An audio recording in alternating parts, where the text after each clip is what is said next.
My name is Doyle and I was with Bravo Company, first of the 506, 101st Airborne.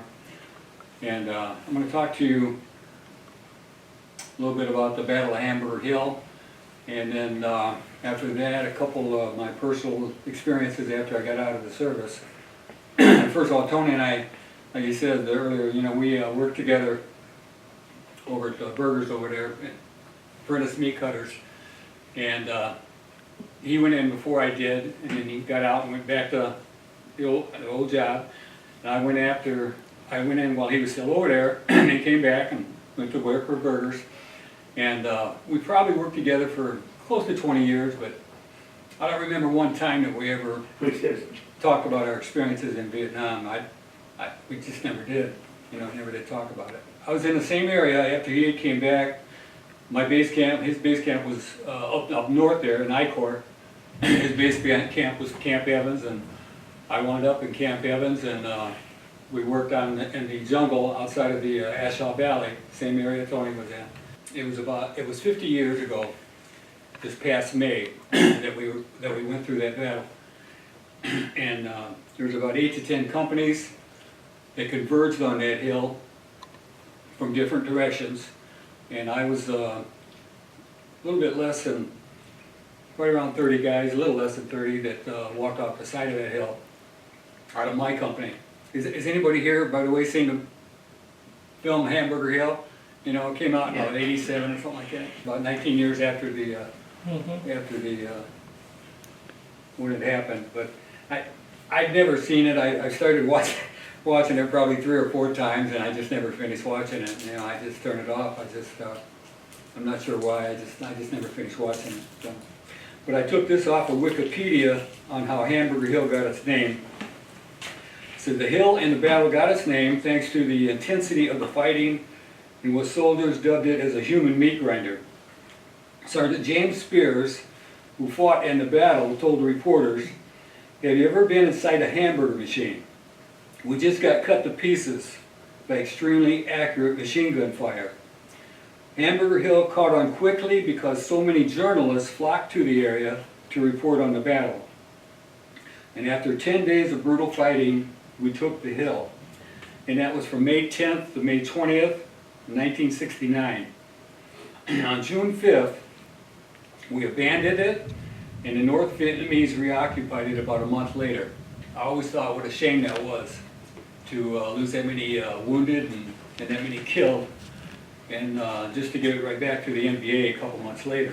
I want to tell you about a story, a real story, that of one of those unsung heroes that you kind of hear about, but you never really know the story.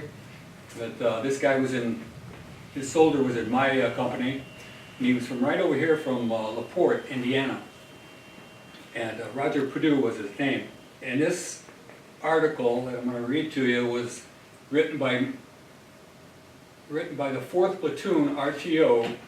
Michael Serrano was his name. He was there that day that this happened. So Sergeant Roger Perdue was a farm boy from LaPorte, Indiana. All his life he wanted to be a soldier, to make the military a career. He returned to Vietnam for a second tour, this time with Bravo Company, 1st to the 506, 101st. At 26, he was the old man of the platoon, hearing no end of ribbing from his men for being old and a lifer. But his men respected him. Though they knew very little about him personally, they did know that he would never ask them to do what he himself wouldn't. If he was tasked with manning the listening post, few would volunteer to go with him, since he had a habit of going out further than many thought he should. And if he heard anything, he'd rise up and fire at whatever was in front of him. He showed no fear, at least to his men. In many ways, he was the image of a professional NCO, but he didn't always follow the book. On May 13th, Alpha and Bravo companies were performing a search and destroy mission around the base of Hamburger Hill. The 3rd of the 187th had been engaged on Hamburger Hill for at least 3 days. The sounds of gunfire, artillery, and air support were to be heard all around the area. Everyone knew that something big was going on. Hoping to draw off NVA fighting the 187th, Bravo Company was ordered to set up blocking positions to the west of Hamburger Hill. And while there, they found communication wire an inch thick running into the hill. The men knew the NVA were well dug in and fortified and had no intention of going anywhere. Soon they too received orders to move up the hill and join in the assault. On the 14th of May, they began their ascent up Hamburger Hill. Within a few hours, they began receiving enemy fire. The further up they went, the more intense the enemy fire. The NVA seemed to be everywhere and nowhere. Fire came from NVA bunkers, spider holes, and even trees. Casualties rose sharply, and it was almost impossible to get the Medevacs in to retrieve the wounded. Resupply was accomplished by Hueys flying overhead and kicking the ammo off the doors to the ground below. And on the evening of the 15th, the platoon set up night defensive positions. The platoon radio telegraph operator, RTO, had been killed, and the platoon's only other veteran had been assigned to replace him. Through the night, they could hear the NVA moving in the night. They were preparing something. Sergeant Perdue must have been thinking about what might happen. An attack? No, not at night against prepared positions. The casualties would be high and the chances of success were slim at best. What then if not an attack? It's now when Sergeant Perdue seemed to understand what the movement meant. On the morning of the 16th, Sergeant Perdue went over to talk with the soldier he assigned to replace the RTO. Coming up to him, he pulled out a pack of cigarettes and offered him one. "Mike, we're getting ready to move. The lieutenant wants your PRC 25 on." And that was his radio. He carried the radio. We're the lead platoon and my squad's the lead squad. You know what this means. Mike knew. He'd been in country long enough to realize what was about to happen. "You know, Mike, there's this girl back home that I really love. She's been married before and has 2 kids. But I love them and they like me. And if I get out of this, I'm going to marry her." This was not the Sergeant Perdue that Mike and everyone else knew. They're out there waiting for us, an ambush. I figure they'll hit us just as we move out, so I'm taking the point. Mike tried to persuade him not to. It wasn't the job of the squad leader to be the point man. He had to control and direct the squad. "No, Mike, there's too many cherries in the squad." These cherries he's talking about, I was one of those cherries, and I was only with the 101st about 4 or 5 weeks before the Hamburger Hill thing kicked off. And 8 months before that, I was down at Fort Polk, Louisiana, taking my basic and AIT, a couple weeks of Tigerland, but there was no amount of training that I took down there that was going to prepare me for what I was just about to go through. And it was all good training, you know, don't get me wrong, but down at Fort Polk, Louisiana, they weren't shooting AK-47s and RPG rounds, that's it. So since I went to the 101st, it was all OJT training. "No, Mike, there are too many cherries in the squad. The only 2 people who can do it are you and me. And you're the lieutenant's RTO, so it's me. Even if you weren't the RTO, it would be me. You'll have to look after the men from here on out." He was saying goodbye, and nothing more was or could be said. As the platoon moved out, Sergeant Perdue took point, and after only about 100 meters, Perdue opened up. No one could see anything, but the AK's returning fire spoke volumes. Perdue had found him. Almost immediately he was hit. Going down, he rolled to the side of the trail. Instead of staying down and waiting for help, Perdue pulled the pins on a few frag grenades and threw them toward the enemy positions. This got the entire NVA position to open up on Sergeant Perdue, who was hit several more times, killing him. The platoon took many more casualties taking those NVA positions, but Sergeant Perdue's actions saved many more. What Sergeant Perdue tripped was a U-shaped ambush. Had the platoon walked into it, it likely would have been wiped out. Instead, they were able to regroup and defend themselves.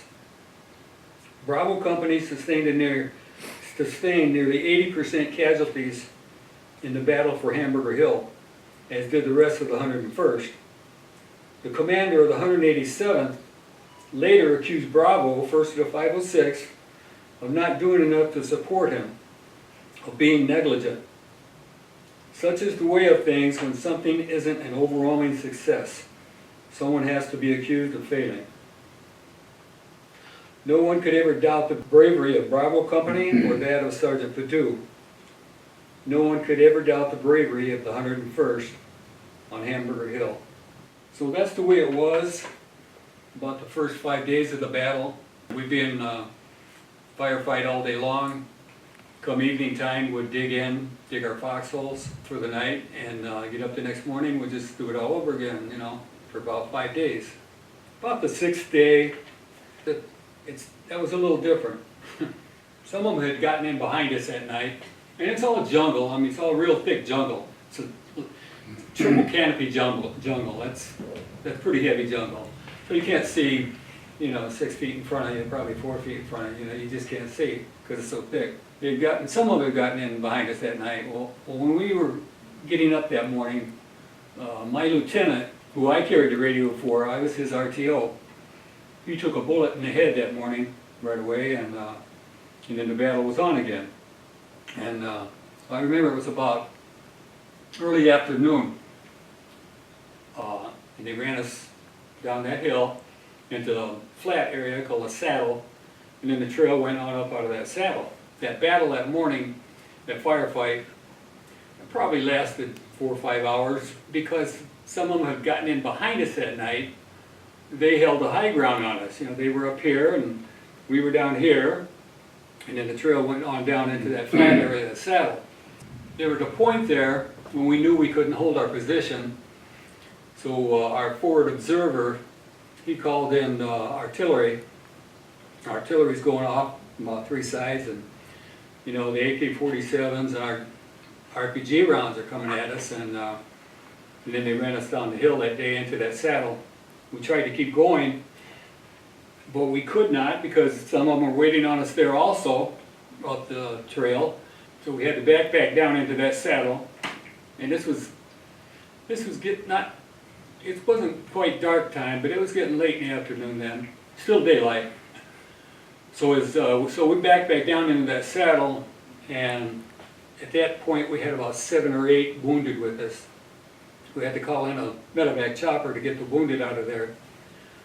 And we did, and as it was coming in, it was taking on sniper fire. So it took about 3 tries for it to get in.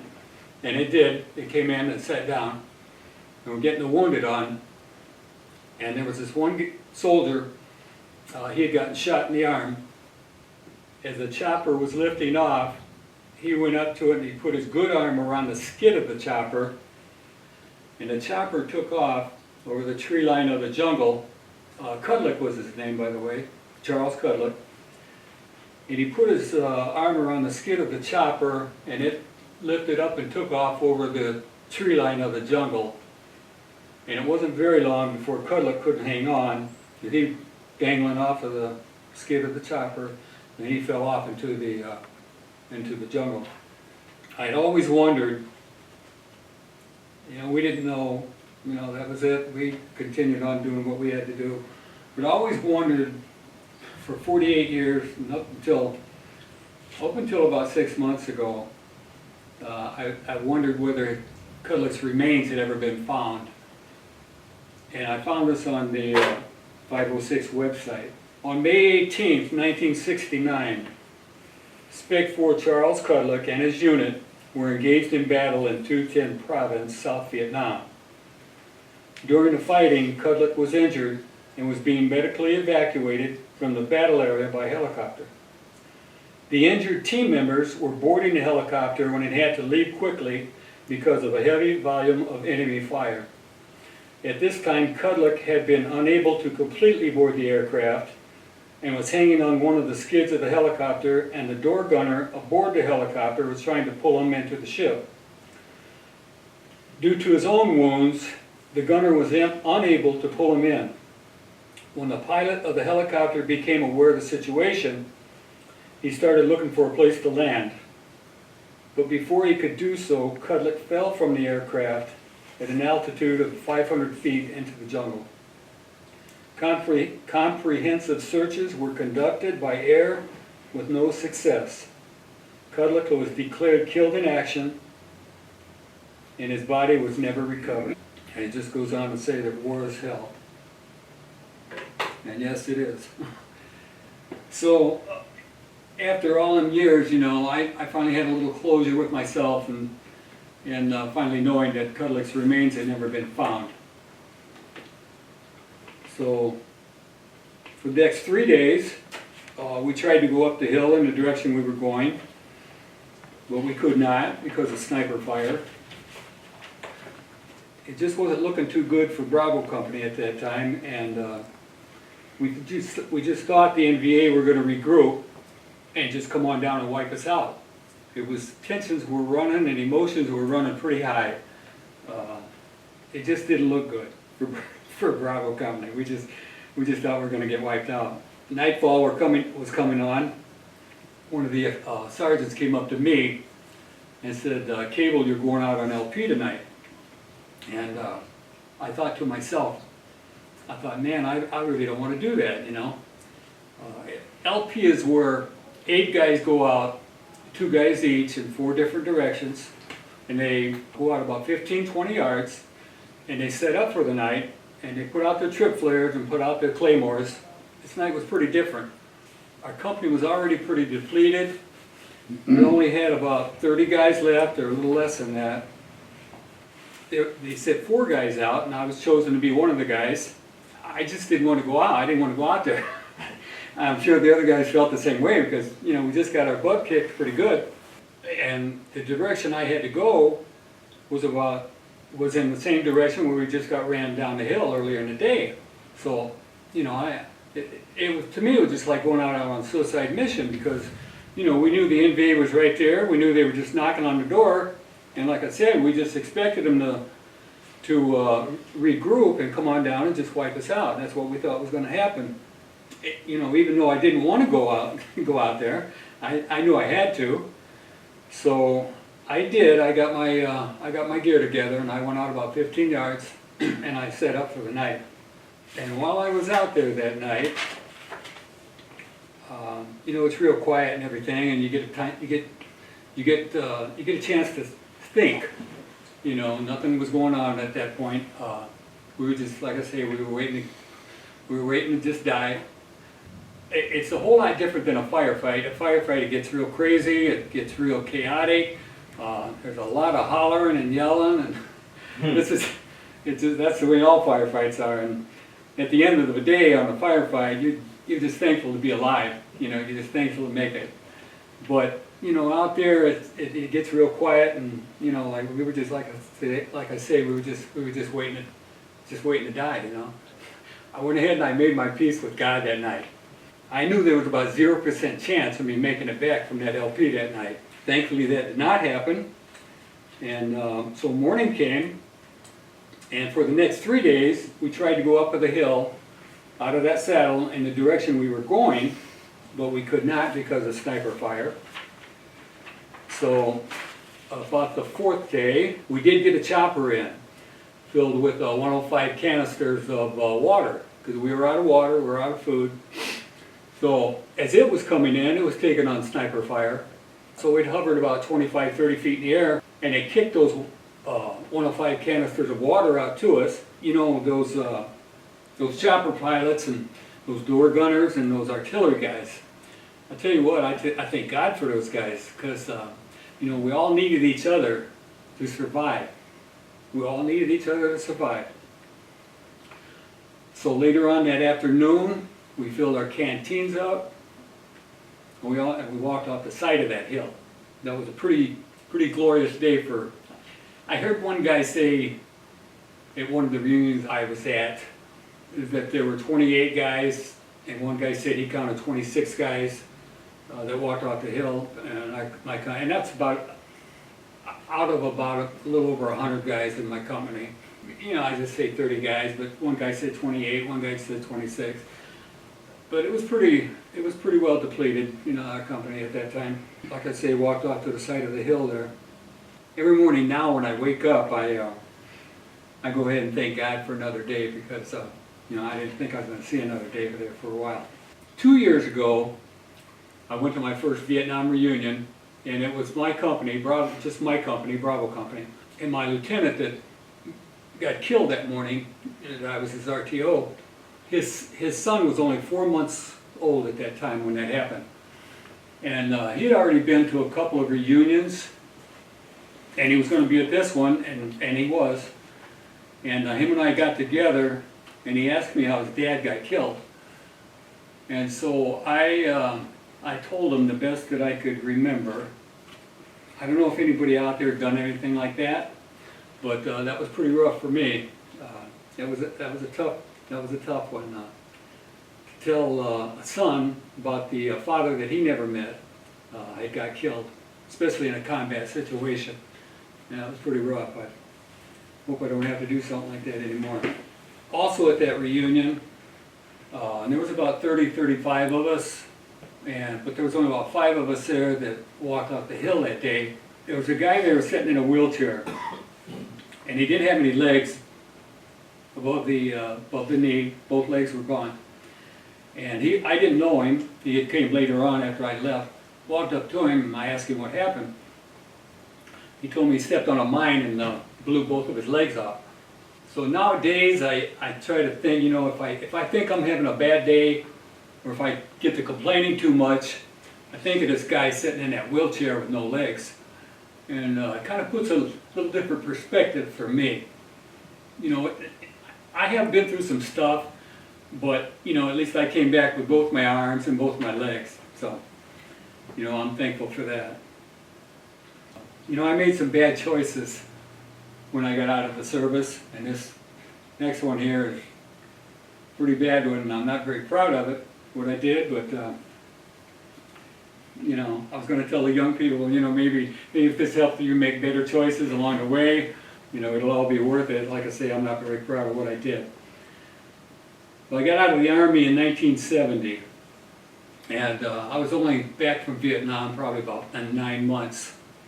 And I was at a party over here in Ross Township, and I'd been drinking, and I got into a little scuffle with a fellow over there, and one of his buddies jumped in between us, and he knocked me down. I got back up. I kind of shook my finger in their face, and I said, all right, you guys win for now. I said, but I'll be back. And so I went home. I was living with my mom and dad at the time over here in Black Oak.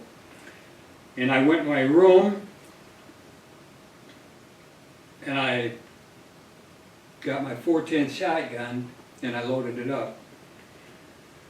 That was the way I was used to handling situations.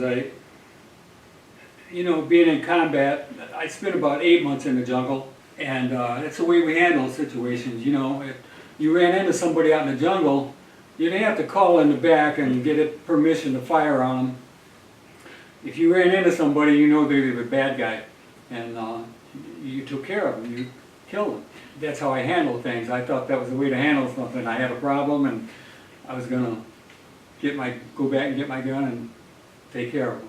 That's just the way I thought was a way to handle things, but of course it wasn't, you know. And I was just going out the front door, and my dad got up. He came in the front room and he saw me, and he said, hey Doyle, where are you going with that?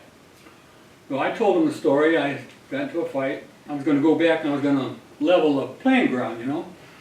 And my dad said, no. He said, no. He said, you don't want to take that gun out of here. He said, don't take that gun. And so I argued with him for a little bit. But, you know, I knew he was right. I put the gun back in the room, and I went ahead and I left. Probably out drinking. You know, that was pretty much a way of life for me back then. So, but I know if my dad hadn't got up that night, I'd either be rotting away in jail somewhere right now, or I'd be dead, one or the other. I was gonna tell the younger people to, if I was to give you one little bit of advice, I would tell them to listen to your moms and dads. Because, you know why you should listen to them? It's because they've been your age and you haven't been theirs. You know, they've been around the block a couple more times. You know, I'm thankful my dad got up that. My dad saved my life. This last thing I thought was pretty good, I saw on my phone here a few weeks back. There's only two things that protect this great country that we live in, and it's the grace of Almighty God and the U.S. military. I believe, this is just what I believe it's that grace is the only reason why I stand before you here today. And so, thank you all for coming, and God bless you. Thank you.